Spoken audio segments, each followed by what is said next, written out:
let's address the big question of what is an appropriate pencil grip.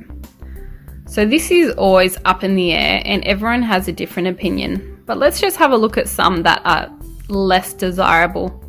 So if your child is holding the pencil somewhat like this, or with their fingers wrapped or fisted, or even still up in the air with a pronated grip,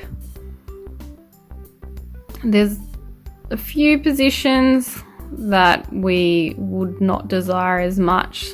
So pretty much if you have more than 3 fingers on the pencil, it's not so desirable.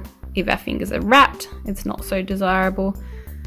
But when it comes to looking at what might be more desirable, we've got the typical tripod grip, where we have our thumb and our index finger pinching and our middle finger on the side to support, and that's controlling and has finger movements. And that's what you call a dynamic tripod grip. And then we have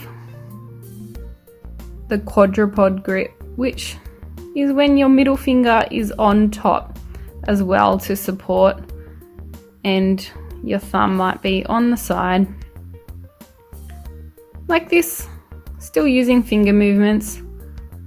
And this is often good for kids who might have loose joints or hypermobile joints, because it just adds that little bit more support to the pencil, and then the ring finger supports the side of the pencil instead. And then we also have the tripod with the thumb on the side, which is totally fine in my opinion, as long as we're using finger movements and we're not blocking the view of what we're writing. If the thumb wraps down like that, that's okay too. If the thumb is inside, that's less desirable.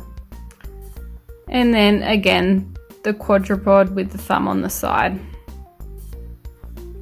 Something to keep in mind is that everyone actually changes their pencil grip as they write. We all might fatigue in some way, so as we're writing and then we change the position a bit, or we might go like this, have a look at when you're writing and see if you change the way you hold the pencil. It's okay for us to explore what works for us, and over time your child will figure it out as well. Don't stress too much about it, just think about all the points in this video and then see where you go from there and ask any questions. But let's have a look at the next thing.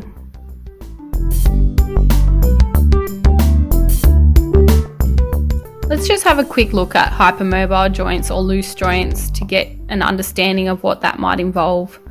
So if a kid holds a pencil in a strange position and you can see that they're locking a certain joint, like a thumb, see how it's locked and they can't bend it, or even when there's too much pressure and that's bending back that finger joint, which will cause pain. That's kind of like a hypermobile or a loose joint, where if it's loose, we tend to either lock it or apply more pressure to try and get control, which can lead to pain and fatigue. So we might need to do a fair bit more strengthening of our upper limb and our arm joint to support these hypermobile joints with holding a pencil and writing with endurance.